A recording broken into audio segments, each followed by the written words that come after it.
salah satu anugerah yang sangat besar yang diberikan oleh Allah kepada kita semua, yang Allah tidak berikan kepada makhluk-makhluk Allah yang lain, adalah kemampuan untuk berfikir.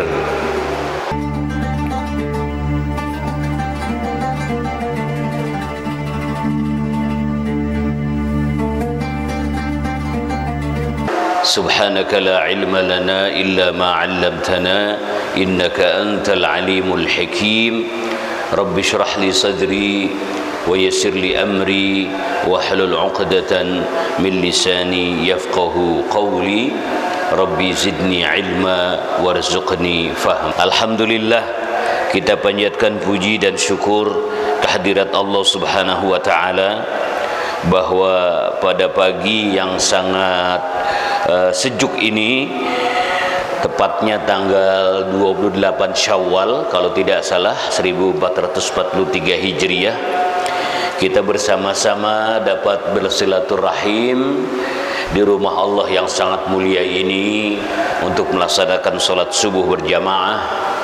Nabi besar Muhammad sallallahu alaihi wa alihi wasallam bersabda, "Man shalla subha fi jama'atin faka'annama qama al-laila kullahu." Siapa orangnya yang sholat subuh berjamaah, maka nilainya adalah sama seperti orang yang bangun malam penuh selama 12 jam. Wa man shalla al-'isya'a fi jama'atin faka'annama qama nisfal lail. Siapa orang yang sholat isya berjamaah, maka nilainya sama seperti orang yang qiyamul lail setengah malam, 6 jam. Alhamdulillah, mudah-mudahan kita mendapatkan keberkahan ini dan kita lanjutkan untuk bersama-sama beriktikaf thalabul ilmi di masjid kita yang mulia ini. Rasulullah sallallahu alaihi wasallam bersabda, "Man shalla subha fi jama'atin thumma qa'ada yadhkurullah ta'ala thumma shalla rak'atain faka'annahu adda umratan maqbulatan tammatan tammatan tammatan." Siapa yang salat subuh berjamaah lalu dia duduk zikrullah sampai matahari terbit, lalu kemudian dia salat sunnah 2 rakaat, maka pahalanya seperti orang yang melaksanakan ibadah umroh sempurna, sempurna, sempurna.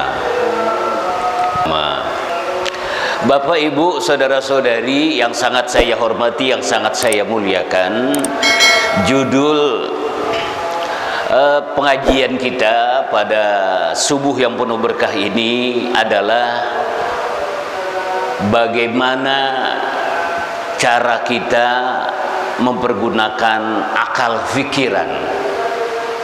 Salah satu anugerah yang sangat besar yang diberikan oleh Allah kepada kita semua, yang Allah tidak berikan kepada makhluk-makhluk Allah yang lain, adalah kemampuan untuk berfikir. Al-insanu hayawanun natiq. Manusia adalah makhluk yang berfikir. Makhluk-makhluk Allah yang lain, Allah tidak berikan kemampuan untuk berfikir. Kita dimuliakan oleh Allah dengan kemampuan berfikir ini, sehingga kita bisa membedakan mana yang baik, mana yang benar, mana yang salah, mana yang tepat, ya, mana yang baik harus kita kerjakan, mana yang tidak harus kita kerjakan, dengan kemampuan berfikir.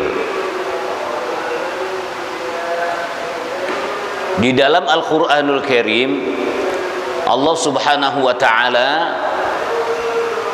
banyak sekali menyampaikan kecaman bagi orang-orang yang tidak mempergunakan akal fikirannya. Sering kita temukan di dalam Al-Quran itu Allah Subhanahu wa ta'ala berfirman, afala ta'qilun, tidakkah kalian berakal? Afala tatafakkarun, tidakkah kalian berfikir? Afala tatadabbarun, apakah kalian tidak mengambil pelajaran? Afala tatadzakkarun, apakah kalian tidak mengambil peringatan? Afala yanzuruna ilal ibili kaifa khuliqat wa ilas samai kaifa rufi'at wa ilal jibali kaifa nusibat wa ilal ardi kaifa sutihat. Walhasil banyak Bapak dan Ibu, apakah kamu tidak berakal? Kalau dalam kajian ilmu bahasa ini bukan bermakna bertanya. Kalau orang bertanya itu ingin mendapatkan informasi. Tolabul ilmi bisyai'in, itu namanya bertanya. Tetapi ini bukan bertanya, meskipun ungkapannya, kalimatnya berbentuk kalimat pertanyaan. Tidakkah kamu berakal? Tidakkah kamu berfikir?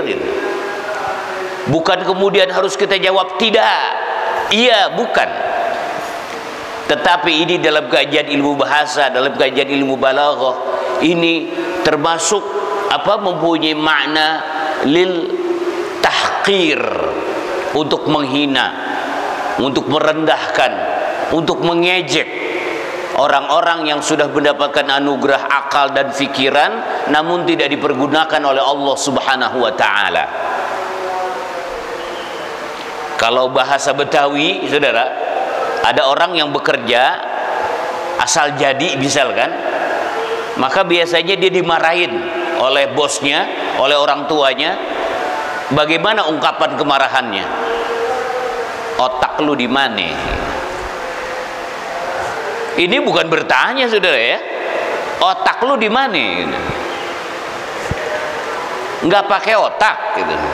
Itu bukan bertanya, tapi untuk merendahkan, untuk menghinakan. Jadi banyak sekali ayat-ayat Allah di dalam Al-Quranul Karim yang menghinakan orang-orang yang tidak mempergunakan akalnya, tidak mempergunakan otaknya. Sebaliknya, orang-orang yang mempergunakan akal fikiran maka mendapatkan kemuliaan di sisi Allah Subhanahu wa ta'ala. Sampai Nabi bersabda, julusuka fi majlisil ilmi sa'ah khairud laka min alfi raq'ah. Anda duduk di majelis ilmu sama seperti orang yang sholat sunnah 1000 rakaat.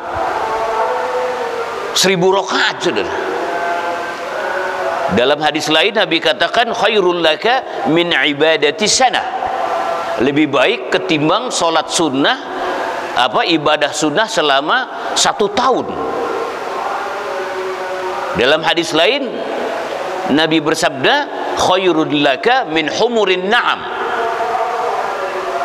Anda menuntut ilmu, belajar satu bab ilmu, maka lebih baik ketimbang Anda bersedekah dengan seekor sapi yang sangat besar yang berwarna merah. Humurin na'am, sedekah sapi yang besar yang berwarna merah yang paling mahal. Nabi bersabda, man salaka fihi tariqan yaltamisu fihi ilman sahalallahu lahu tariqan ilal jannah. Siapa yang berjalan untuk menuntut ilmu, Allah mudahkan baginya jalan menuju sorga.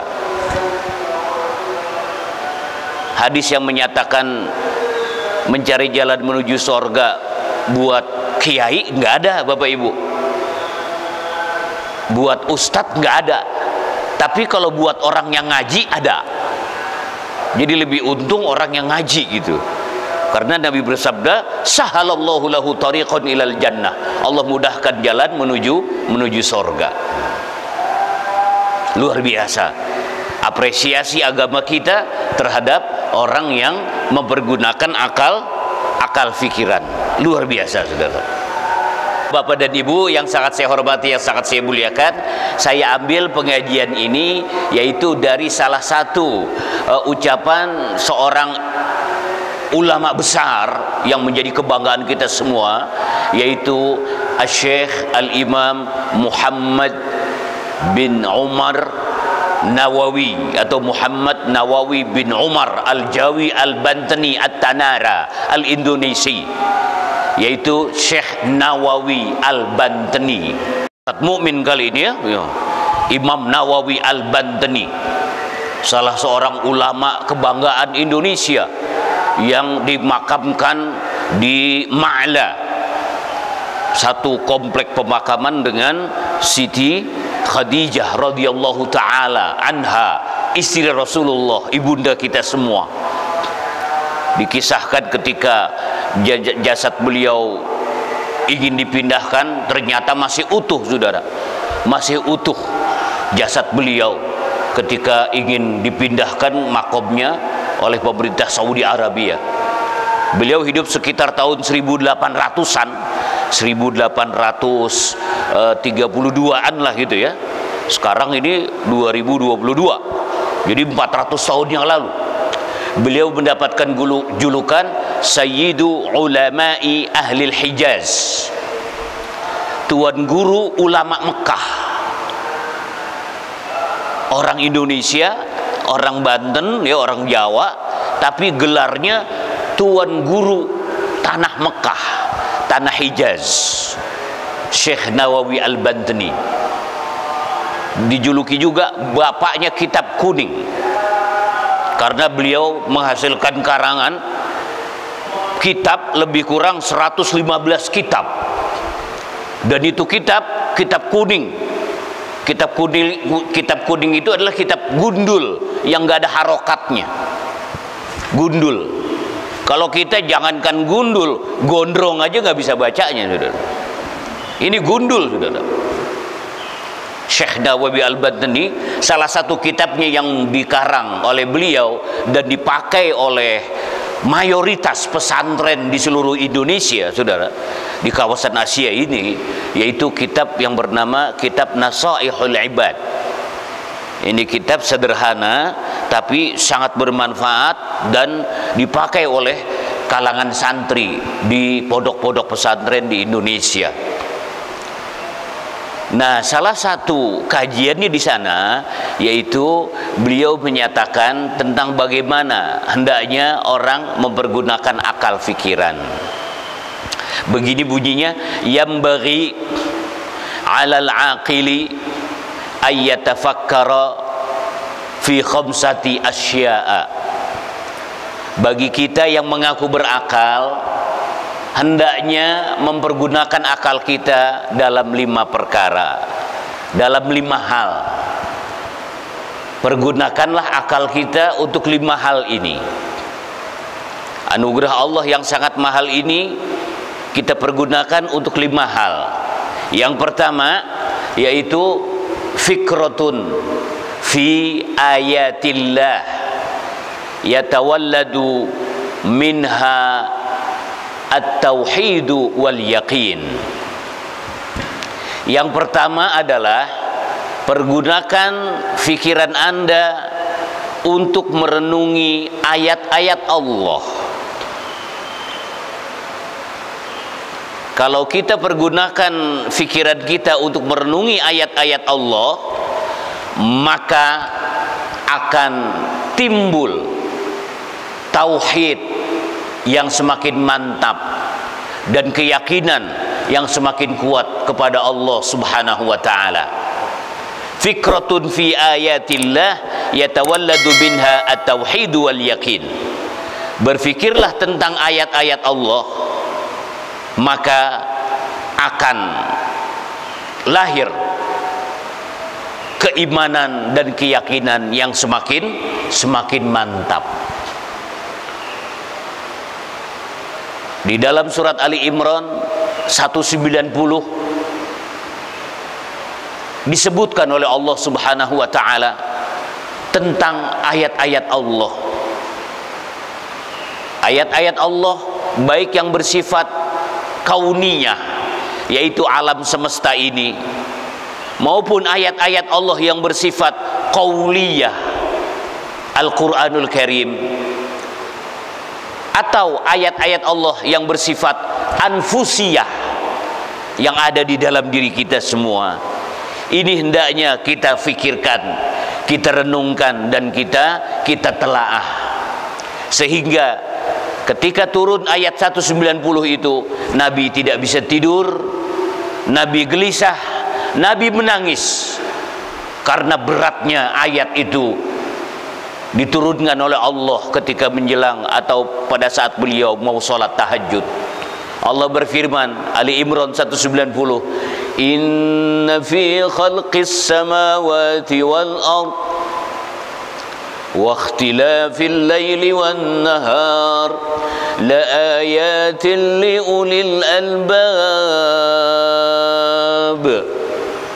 Sesungguhnya dalam penciptaan langit dan bumi, perputaran siang dan malam, ini adalah tanda kebesaran Allah bagi orang-orang yang mau berfikir, ulul albab.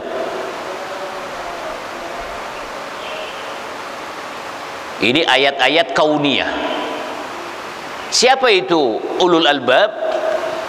Alladzina yadhkuruna Allah qiyaman wa qu'udan wa ala junubihim, yaitu mereka yang selalu ingat kepada Allah,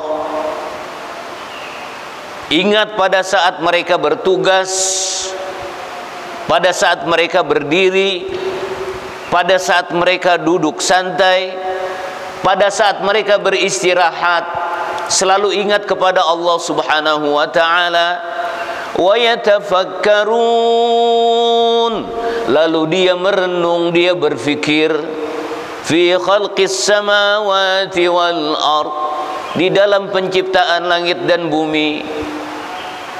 Akhirnya dia berkata, Rabbana ma khalaqta hadza batila. Ya Allah, tidak ada yang Engkau ciptakan dengan sia-sia. Subhanak, maha suci Engkau ya Allah. Faqina adzaban nar, jauhkanlah kami dari siksa api neraka. Berfikir tentang ayat-ayat Allah. Ini saking beratnya ayat ini, Nabi nggak bisa tidur, saudara.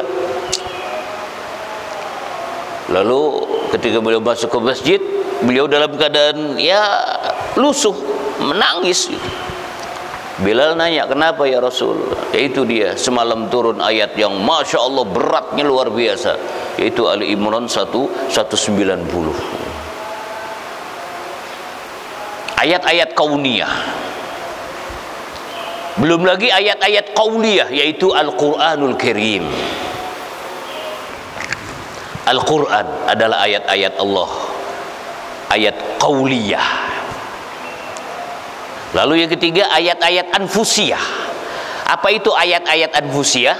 Syekh Yusuf Al-Qardawi menyatakan, sesuai dengan firman Allah, wa fi anfusikum afala tubsirun. Kepada diri Anda sendiri, apakah Anda tidak merenungkan, tidak memikirkan bagaimana kebesaran dan keagungan Allah?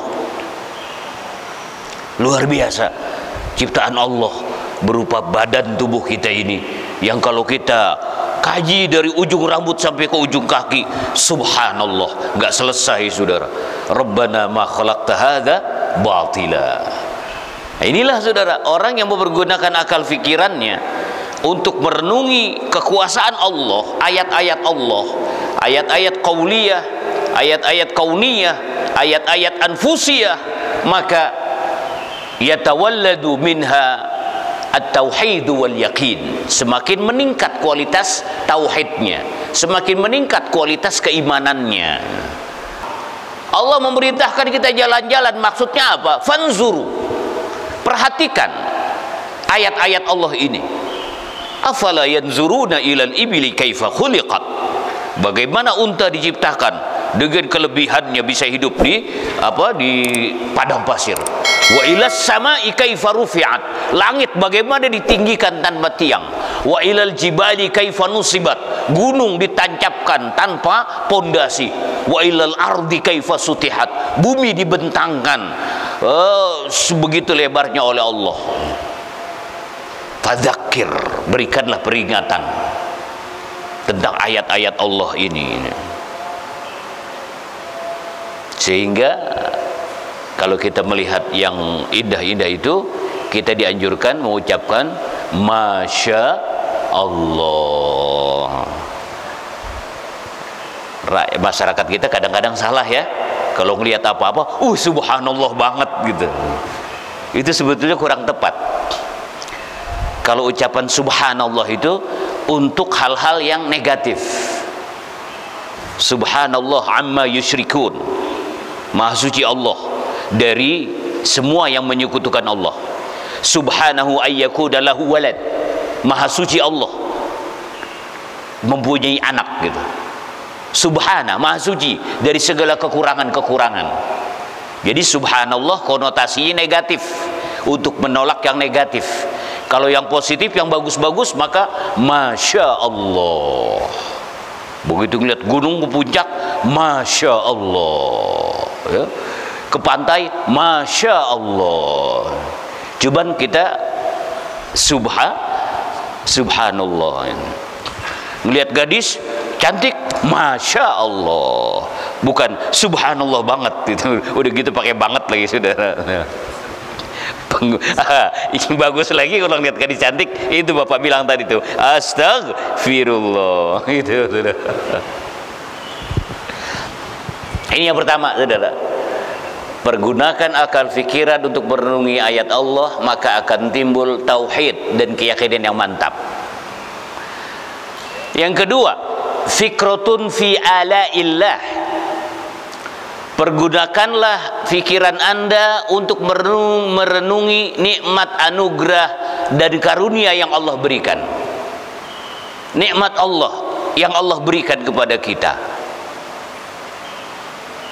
Yatawalladu minha asyukur, maka akan lahir, akan timbul syukur kepada Allah Subhanahu wa ta'ala.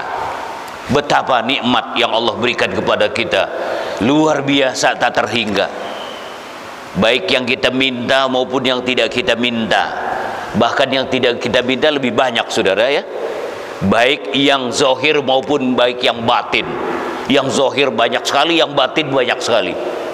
Baik yang langsung maupun yang tidak langsung, banyak sekali. Kalau kita merenungkan nikmat Allah yang Allah anugerahkan itu, maka akan timbul syukur. Sayangnya masyarakat kita, yang namanya nikmat, yang namanya rezeki, itu kalau misalkan ada duit 1 karung, kemudian jatuh di depan kita, blek, itu baru nikmat tuh, baru anugerah dari Allah gitu. Dia nggak tahu banyak nikmat-nikmat Allah yang lain. Kita bisa berjamaah, apa ini bukan nikmat? Rezeki luar biasa saudara. Kita sehat walafiat, apa bukan nikmat? Nikmat rezeki yang luar biasa. Kita bisa bersilaturahim, apa bukan nikmat? Anugerah yang luar biasa. Kita punya suami yang saleh, punya istri yang salehah, anak-anak yang saleh, anak-anak yang salehah. Ini nikmat besar yang luar biasa. Kita punya lingkungan seperti ini yang baik-baik, nikmat anugerah Allah yang luar biasa. Cuman karena kita udah materialistis ya, semuanya diukur dengan fulus, dengan benda, maka kalau dapat rezeki baru dibilang nikmat. Ngapa-ngapain? Sekarang meskipun kita gak punya duit, misalkan duit itu isi come isi go, gampang datang gampang habis, tapi kalau badan sehat walafiat, bisa ibadah, punya teman yang baik-baik dan soleh, wah itu nikmat yang luar biasa saudara, nikmat yang luar biasa. Orang yang merenungi nikmat-nikmat Allah, maka akan timbul syukur kepada Allah Subhanahu wa ta'ala. manfaatkan kesempatan nikmat yang Allah berikan ini untuk kita melaksanakan perintahnya, menjauhi larangannya. Syukuri nikmat ini. Kalau lagi nggak punya duit, ya nggak selamanya kita nggak punya duit. Pasti suatu saat kita punya duit. Jangan lupa kalau dapat nikmat, jangan frustrasi kalau tidak dapat nikmat. Malah orang kalau diuji dengan nikmat itu jauh lebih berat dibandingkan dengan diuji dengan tidak mendapatkan nikmat.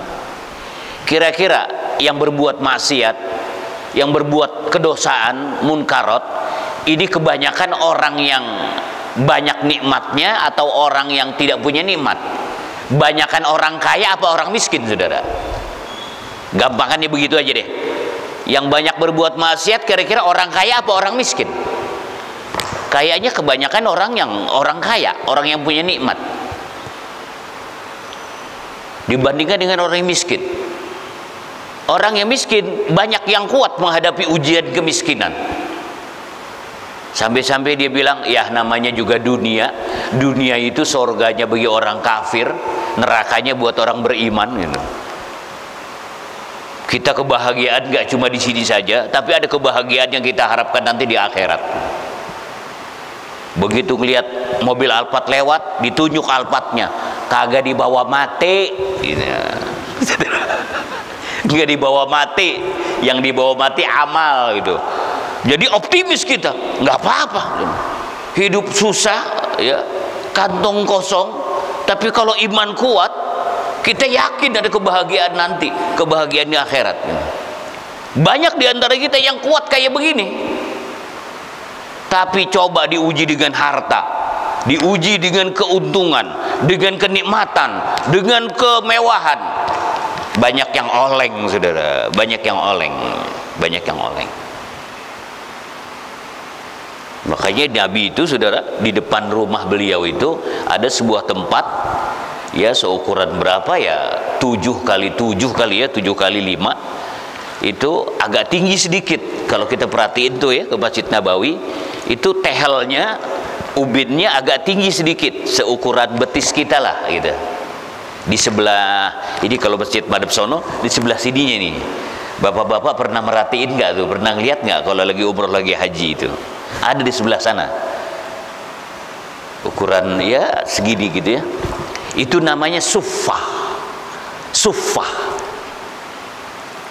Tempat itu dipergunakan oleh Nabi bagi sahabat-sahabat Nabi yang di have not, yang nggak punya, yang kere-kere, dan yang datang dari luar negeri, kayak Salman Al Farisi gitu ya, dari Persia gitu ya. Dari kayak Bilal bin Rabah dari Ethiopia, kayak Bara bin Malik. Bara bin Malik itu, saudara, itu kalau apa sujud itu kepalanya banyak debunya, karena seringnya sujud. Ada Harith bin Nu'man. Harith bin Nu'man itu apa setiap hari itu selalu baca Quran, meneteskan air matanya. Ada Hanzalah bin Amir. Hanzalah bin Amir jasadnya dimandiin sama malaikat. Itu tinggalnya di Sufah. Sufah itu disediakan oleh Nabi untuk sahabat-sahabat yang kere, sahabat-sahabat yang nggak punya, sahabat-sahabat yang datang dari jauh. Sering kalau makan Nabi bagi-bagi. Nih sahabat-sahabat ini ke Abu Bakar, sahabat-sahabat ini ke Umar, sahabat-sahabat ini ke Utsman, sahabat-sahabat ini ke Ali, sahabat-sahabat ini ke saya. Ayo ajak makan mereka. Saking nggak punya. Tapi meskipun mereka nggak punya, saudara, kualitas jamaahnya jangan ditanya. Majelis Nabi selalu hadir, silaturahim selalu intensif, puasa sunnah selalu dilaksanakan. Kepada orang-orang yang have not, nggak punya kayak begini, Nabi pernah bertanya, sahabat-sahabat gimana? Baik, baik ya Rasul. Gimana sahabat, kalau misalkan sekarang ini sampean nggak punya nih, besok Allah bukakan segala-galanya buat kamu. rizki berlimpah ruah, lebih mewah. Bagaimana menurut sampean? Jawaban sahabat sama sama jawaban orang Kelapa Gading. Ya tentunya yang hidup mewah dong ya Rasul yang kami mau. Hidup kayak begini, hidup pagi satu, pagi makan, sore tiada, baju satu kering di badan, ya lebih enak hidup mewah. Kata Nabi, la, demi Allah enggak. Karena ketika kalian hidup dalam kemewahan, kalian akan menutup rumah kalian rapat-rapat. Kalian akan diperbudak oleh dunia. Kalian tidak lagi menghadiri jamaah. Kalian tidak mau berkumpul dengan orang-orang saleh. Kalian diperbudak oleh harta benda dunia. Lebih mulia mana kata Nabi? Model sekarang atau model kayak begitu? Sahabat-sahabat nunduk semua. Akhirnya Nabi membacakan surat Asy-Syura ayat 29, saudara. Walau basatallahu rizqa labaghaw fil ardi. Seandainya Allah bukakan rizki, maka mereka banyak yang melampaui batas. Kira-kira yang belagu kebanyakan orang kaya apa orang miskin, saudara? Banyakan mana? Kayaknya ya, kalau orang miskin belagu itu namanya nekat. Biar miskin asal nyohor gitu kan, gitu ya. Biar tekor asal nyohor gitu. Lihat aja artis-artis, saudara, yang dimudahkan oleh Allah hartanya, wah mereka berbuat seenaknya saja gitu. Ini dikhawatirkan oleh Rasulullah kepada sahabat-sahabat itu. Nah, mereka itu tinggal di Sufah, tempat kerek-kerek itu. Ah, ya kita mau sih saudara ya, dunia hasanah, akhirat hasanah. Nggak usah banyak-banyak lah dunia, asal ada aja. Mau tingkat rumah ada, mau kuliahin anak ada, mau ngawinin anak ada, mau umroh ada, mau haji ada, mau beli mobil ada. Udah gak usah macam-macam gitu aja Bapak Ibu ya, cukup insyaallah, saudara. Nah, kembali bahwa renungkanlah nikmat Allah, maka Anda akan menjadi orang yang bersyukur, karena begitu banyak nikmat dan anugerah yang Allah berikan buat kita semua. Bagi orang bersyukur, Allah berfirman, la in syakartum la azidannakum. Dapat rezeki, panggil yatim piatu, suruh pada baca Quran, kita usapin kepalanya. Wah, berkah Bapak Ibu, berkah. Ini yang kedua. Yang ketiga, waduh udah tinggal 6 menit ini Bapak Ibu, 6 menit masuk waktu terbit. Yang ketiga, fikratun fi wa'dillah. Renungkanlah janji Allah. Yatawalladu minha ar-raghbah, maka akan timbul motivasi dan semangat. Renungkanlah janji Allah, maka akan lahir motivasi dan semangat untuk berbuat. Allah ketika berjanji, Rasul ketika berjanji, maka maha benar Allah dengan firman-Nya, maha benar Rasulullah dengan janjinya, tidak pernah meleset, pasti benarnya. Ketika kita merenungi janji-janji Allah dan kita yakin Allah itu pasti benar, Nabi pasti benar, maka timbul semangat dan gairah. Allah berfirman, perumpamaan orang yang menginfakkan hartanya di jalan Allah adalah seperti orang yang menanam satu biji, lalu dari satu biji itu tumbuh 7 cabang, lalu dari tiap cabang itu tumbuh 100 biji. Satu kita infakkan, 700 kali lipat Allah berikan. Itu pun batas minimal, batas minimal, saudara. Karena di ayat selanjutnya Allah menyempurnakan, wallahu yudha'ifu liman yasha. Allah melipat gandakan sesuai dengan kemampuan kekuasaan Allah. Dan ingat, wallahu wasi'un alim. Allah itu maha luas, maha mengetahui. Maka dia semangat untuk ibadah. Nah, ini yang ketiga. Nah, yang keempat kebalikannya, saudara. Kalau yang ketiga itu berpikir tentang janji Allah, maka yang keempat berpikirlah tentang ancaman Allah. Maka akan timbul takut kita.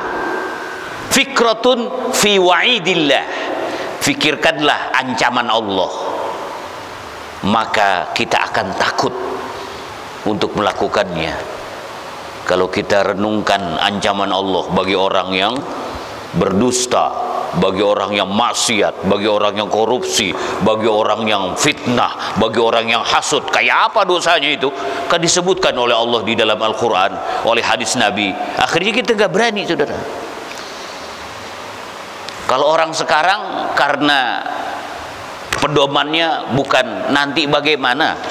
Kalau umat Islam kita ini berbuat sesuatu yang dilarang oleh Allah, kita mikir nanti bagaimana di akhirat. Karena kita punya keyakinan akhirat, saudara. Nanti bagaimana. Kalau mereka yang nggak beriman, gimana nanti aja udah ini. Bukan nanti bagaimana, tapi bagaimana nanti. Bahasa bodoh urusan belakangan. Yang penting sikat dulu. Kalau kita enggak, kalau kita nanti bagaimana, jadi mikir-mikir, jadi tameng ini. Tapi kalau bagaimana nanti, wah repot, saudara. Nah, kalau kita selalu berpikir bagaimana kalau kita bermaksiat, bagaimana kalau kita berdusta, bagaimana kalau kita fitnah, kalau kita hasud, kalau kita korupsi, kan dosanya banyak banget tuh. Akhirnya al-khasyah, timbul takut kita, saudara. Takut kita enggak melakukan itu. Nah, yang terakhir para jamaah rahimakumullah, yaitu fikratun fi taksiri anfusina. Renungkanlah kekurangan kita semua. Renungkanlah kelemahan kita. Sebagai hamba Allah yang lemah, banyak bolong-bolong, banyak kurang-kurangnya. Maka akan timbul tawadhu', rendah hati. Tidak angkuh, takabur dan sombong. Fikratun fi taksiri anfusina yatawalladu minha at-tawadhu. Renungkanlah kekurangan-kekurangan kita, maka akan lahirlah tidak sombong, tidak angkuh dan tahu diri. Mereka itulah yang diberikan kemuliaan oleh Allah Subhanahu wa taala, yang tidak diancam dengan afala ta'qilun, afala tatafakkarun, afala tatadzakkarun, afala tatadabbarun. Mereka adalah orang-orang yang yarfa'illahu alladhina amanu minkum walladhina utul ilma darajat. Allah mengangkat orang yang berilmu, yang merenung, berfikir dengan beberapa tingkatan, beberapa derajat. Mudah-mudahan ada manfaatnya. Lebih kurang mohon maaf yang sebesar-besarnya. Mari kita tutup dengan doa kafaratul majlis. Subhanakallahumma wa bihamdika nashhadu an la ilaha illa anta nastaghfiruka wa natubu ilaika. Wa sallallahu ala Muhammadin wa alihi wa sahbihi wa sallam. Walhamdulillahi rabbil alamin. Assalamualaikum warahmatullahi wabarakatuh.